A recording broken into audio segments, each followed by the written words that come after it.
JSW cement, ये वो share जो आज सुबह हमने स्टॉक्स इनसाइट में भी इसको कवर किया था। हमने कहा था कि इसमें कुछ बड़ी रिपोर्ट्स भी आई हैं, कुछ सेलिंग भी होती हुई दिखी है, और अब ये स्टॉक उन लेवल्स के आसपास, इसका आईपीओ फ्लॉप हो गया था, ज़्यादा मज़ा आया नहीं, और तब से स्टॉक ठंडा भी रहा, आईपीओ प्राइस से नीचे भी है। अब ये थोड़ा तेज़ी के मूड में आ रहा है, क्यों, ये बता रही हैं हमें पूजा, सारी डिटेल्स के साथ। पूजा, क्या हुआ है JSW? बिल्कुल, अभी कुछ समय पहले ही इसका आईपीओ आया था, और जैसा कि आपने कहा कि रिस्पांस अच्छा नहीं था, लेकिन अब जो कंपनी अनाउंसमेंट कर रही है उसके बाद हम देख रहे हैं कि कुछ विदेशी ब्रोकरेज हैं, इवन डोमेस्टिक रिपोर्ट्स भी हैं जिनकी कि यहाँ पर पॉजिटिव रिपोर्ट निकल कर आ रही है। पहले तो कंपनी के आगे के प्लान्स हम बता देते हैं जो कि इस तेजी को सपोर्ट कर रहे हैं।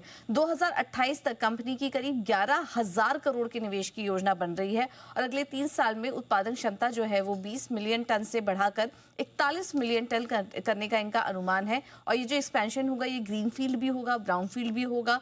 एमपी और मध्य प्रदेश और उत्तर प्रदेश में ये नई क्षमता जोड़ेंगे, और महाराष्ट्र, पंजाब और कर्नाटक में हम देखेंगे कि कुछ अपग्रेड और विस्तार यहाँ पर देखने को मिल सकते हैं। हम आपको बता दें एक और चीज़ यहाँ पर सपोर्ट करते हुए दिखाई देगी, कंपनी के कुल सेल्स वॉल्यूम में अगर 77% योगदान देखें तो ग्रीन सीमेंट प्रोडक्ट से आता है। और इस वक्त जिस तरीके से इंफ्रा एक्टिविटी बढ़ रही है, ग्रीन प्रोडक्ट्स की डिमांड बढ़ रही है, वो एक काफ़ी बड़ा बेनिफिशियरी यहाँ पर साबित हो सकता है। ये तमाम ट्रिगर्स साबित हो सकते हैं आने वाले समय में JSW सीमेंट के लिए, और यही चीज़ हाईलाइट भी हुई है इन रिपोर्ट्स में। अगर ब्रोकरेज रिपोर्ट्स की माने, जो कि घरेलू और विदेशी निवेशक दोनों ने ही, विदेशी ब्रोकरेज दोनों ने अपनी अच्छी रिपोर्ट्स निकाली हैं। इनका कहना है कि नई क्षमता जुड़ने से आय में करीब 18% की ग्रोथ का अनुमान है, और अगले 3 साल में एबिटा में भी करीब 33% की ग्रोथ यहाँ पर वो देख रहे हैं। और कंपनी भारत में तेजी से ग्रो करने वाली सीमेंट कंपनियों में अगर देखें तो उनमें से ये एक है।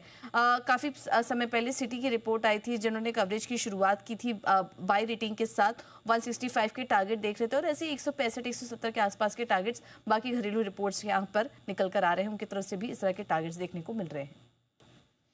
ऑलराइट, JSW सीमेंट, एक बार उस पर कुणाल जी की राय ले लेते हैं। कुणाल जी, जरा चार्ट स्ट्रक्चर बताइए। आज तो स्टॉक में अच्छी खासी स्ट्रेंथ दिखाई दे रही है, ब्रोकरेज का भी सपोर्ट है 3% मजबूत, क्या किया जाए? देखिए, जिस तरह का यहाँ चार्ट स्ट्रक्चर है, इस स्टॉक में हमने अच्छा खासा एक मेजर करेक्शन देखा है, और उसके बाद अब एक सपोर्ट से बाउंस आता हुआ नजर आ रहा है नया। तो मुझे लगता है कि और अपसाइड की गुंजाइश है। जिस तरह का टेक्निकल रिबाउंड हो रहा है, मुझे लगता है 121-122 के लेवल्स भी देखने को मिल सकते हैं। तो फिलहाल होल्ड करने की राय है, लेकिन तुरंत कोई खरीदारी की राय इन स्तरों पर नहीं।